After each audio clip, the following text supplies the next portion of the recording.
안녕하세요. 어르신의 건강과 행복을 위한 가장 든든한 장기요양기관을 만들어가는 케어스토리 강성만 국장입니다.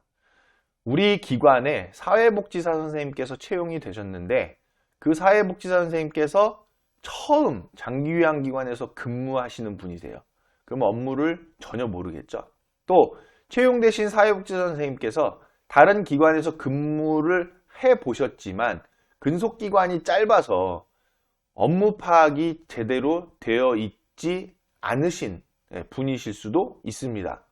또 누군가가 이 사회복지사 선생님께 장기요양기관에서의 업무는 이렇게 됩니다 라고 큰 내용을 설명해 주신 분도 없을 수 있어요. 그래서 이 서비스 제공 과정이 어떻게 진행되는 것인지 잘 모르는, 업무 파악이 안 되어 있는 분들이 있을 수 있죠. 그래서 그런 분들은 이 영상을 꼭 한번 시청을 하셔야 되는데 이 내용만 잘 숙지하셔도 대략적인 업무의 70%는 할 수 있다, 파악을 할 수 있다라는 것으로 말씀드릴 수 있습니다.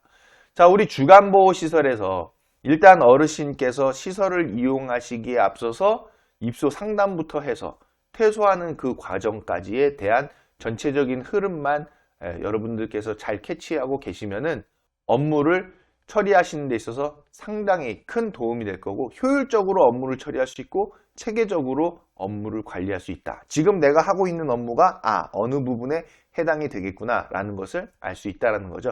자, 그래서 제목부터 한번 써봅시다.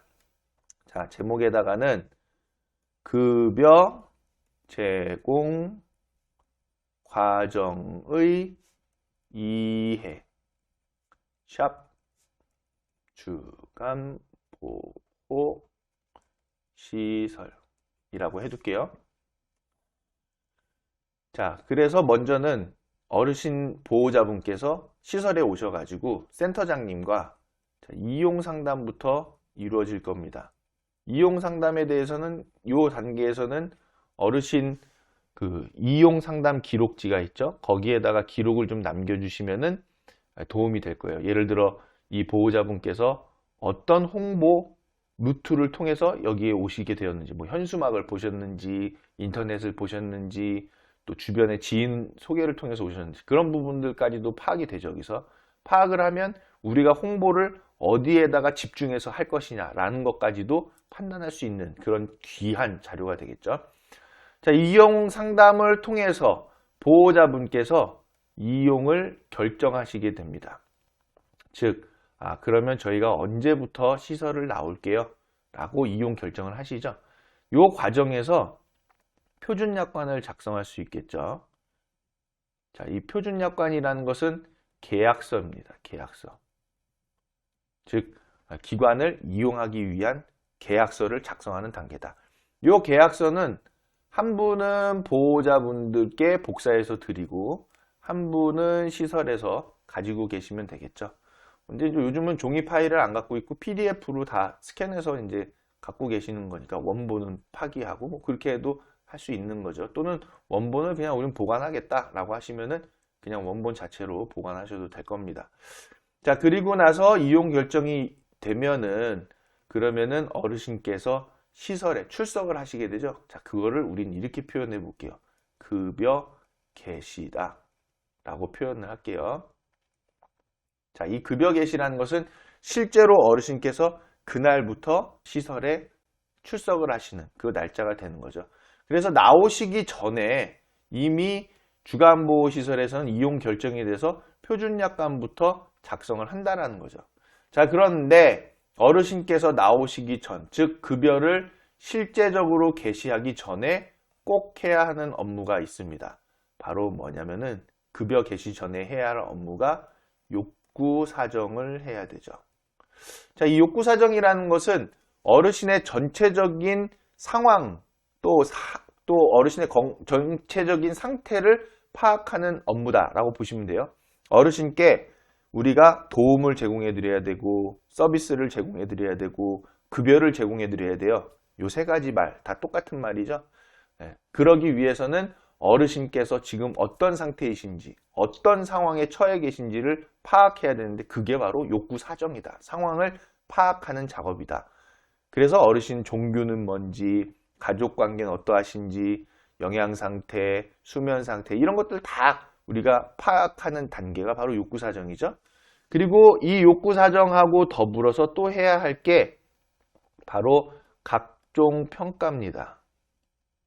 자, 이 각종 평가가 뭐냐? 우리 6가지 정도 있죠. 첫 번째는 MMSE가 있다. 이거는 인지기능검사. 다 아시죠? 인지기능검사는 뭐 간호조무사 선생님께서 하셔도 되고 사회복지사 선생님께서 하셔도 되고 시설장님 하셔도 되고 업무 분장 네 하셔야 되겠죠? 누가 할지를 결정을 해 주셔야 되는 거예요. 자, 그리고 인지기능검사뿐만이 아니라 낙상평가도 있겠죠? 네, 요런 낙상평가 같은 거 저희 업무 시스템에 다 올려져 있어요. 거기에서 여러분들이 사용하시면 되겠다. 또 욕창평가도 하셔야 되겠죠. 욕창평가. 그리고 더불어서 배설관찰 기록도 해주시면 좋겠다. 3일 정도. 이런 부분은 근데 요양원에서 하는 거 아닌가요? 라고 말씀하실 텐데 맞습니다. 요양원에 해당하는 내용인데요. 사실 요양원을 이용하시는 건강 수준에 해당하는 분들이 주간보호시설을 많이 이용하고 계세요. 그렇기 때문에 배설에 대한 부분도 주간보호시설에서 함께 관리해 주실 필요가 있습니다. 그래서 배설관찰 기록도 해주시고 봐주시고 그리고 어르신에 대한 우리가 또 우울증 검사도 할 수 있겠죠. 우울증 검사. 우울증이 심하신지 어떠신지도 볼 수 있고 그리고 일상생활 능력은 얼마나 갖고 계신지 자, 이것과 검사까지도 하겠죠. 그러면 어르신께서 일상생활을 어느 정도 유지하실 수 있는가도 판단할 수 있을 겁니다. 욕구 사정과 각종 평가를 하고 나서 이어서 해주셔야 되는 거는 급여 제공 계획까지 네, 해주셔야 되겠죠. 자, 여기다가 급여 제공 계획까지도 함께 수립해야 한다라는 겁니다. 즉 급여 개시 전에 욕구 사정과 각종 평가와 급여 제공 계획까지 수립한 상태에서 어르신께 급여가 개시되어야 되는 거예요. 그럼 이 급여 제공 계획은 어디서 수립하냐? 네, 롱텀 케어에서 작성해서 통보하죠. 롱텀 케어에서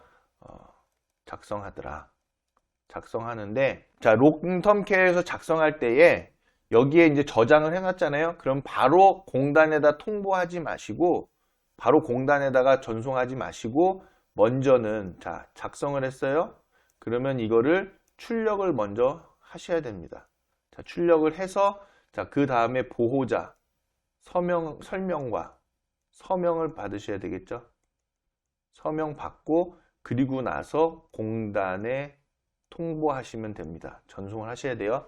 자, 보호자분께 설명할 때에는 반드시 그 과정을 녹음하십사 권장을 드립니다.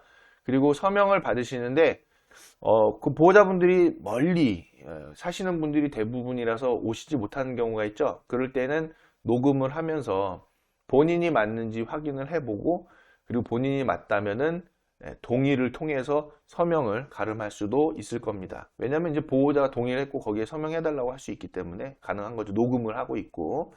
자, 그리고 나서 이 급여 제공 계획서는요, 출력된 부분은 이제 보호자분들께도 제공을 해드리죠. 만약에 전화상으로 해서 제공을 했다고 하면은 뭐 카톡이든 메시지든 해서 스캔본을 또 보내드리기도 해야 되고.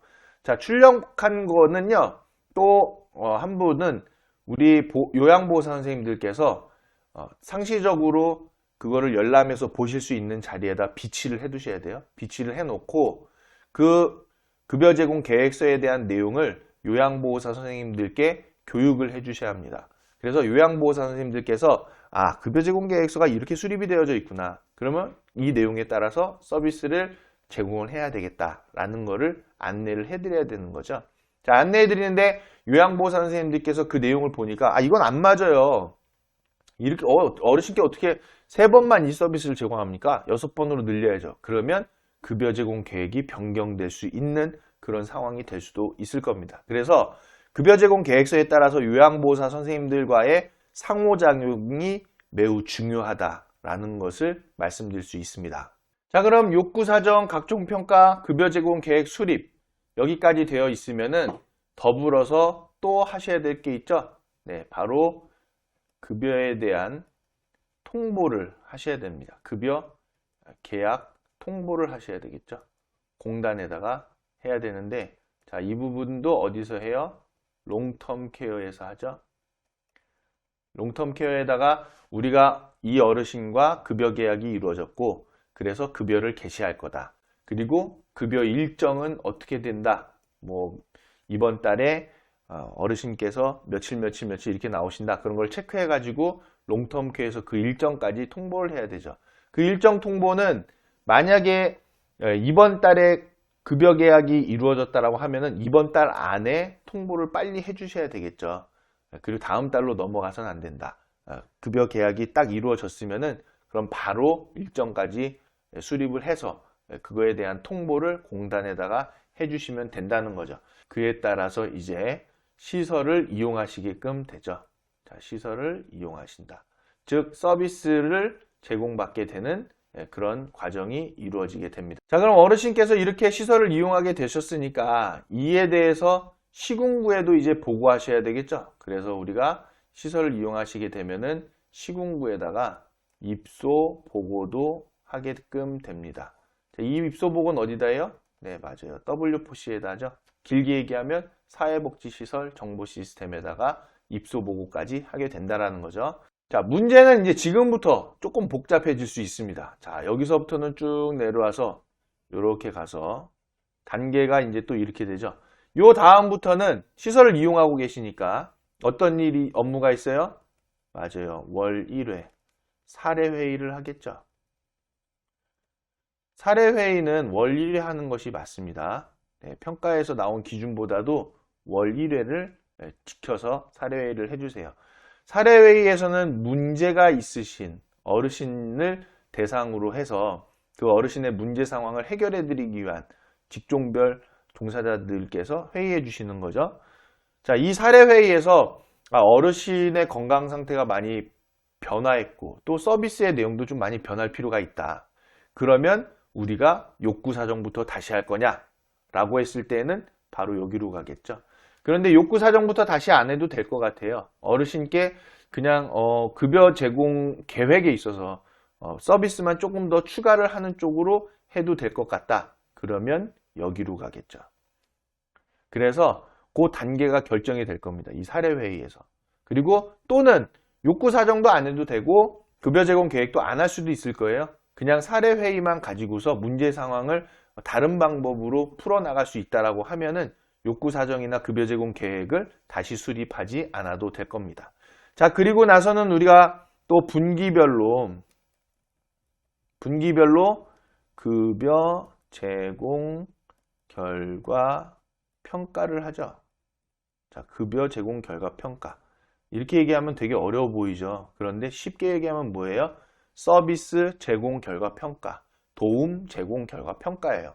어르신께 서비스를 제공하고 나서 이제 우리가 분기별로 한 번씩 지금 제공된 서비스가 과연 어르신께 적절했는가를 평가하는 거죠.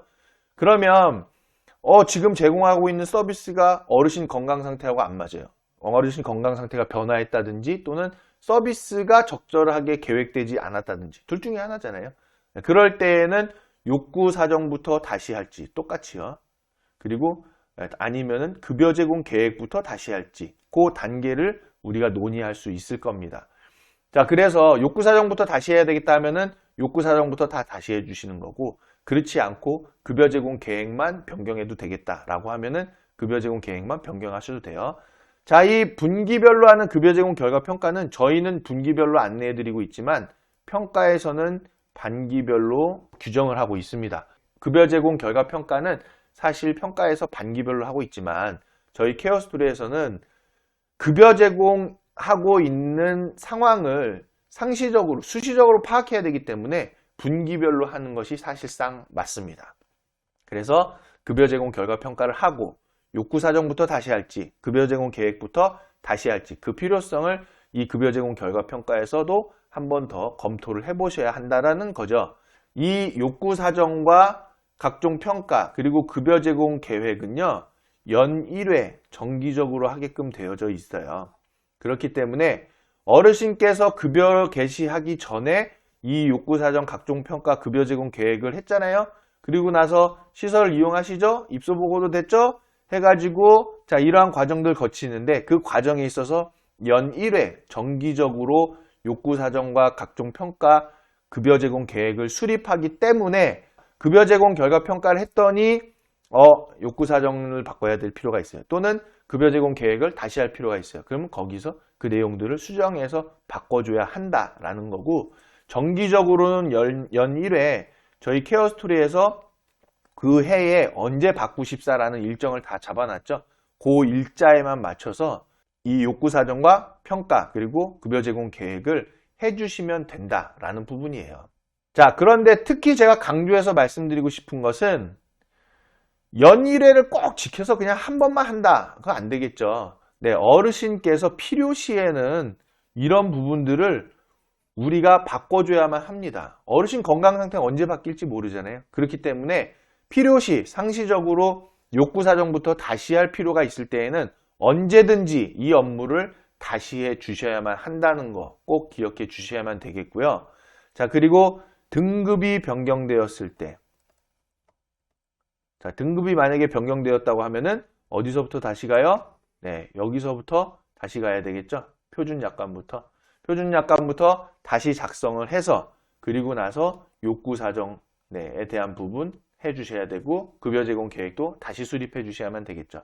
물론 이제 등급이 바뀌어서 표준약관을 했다라고 작성했다라고 하면은 급여계약 통보까지도 일정까지도 다시 롱텀 케어에 입력을 해서 급여계약 통보도 다시 해주셔야 한다는 거죠. 또한 등급이 변경됐을 때 뿐만이 아니라 유효기간이 만료가 되어서 다시 유효기간이 나왔을 때, 그리고 계약기간이 종료되었을 때도, 자, 계약기간 종료되었을 때, 그럼 계약을 다시 맺잖아요.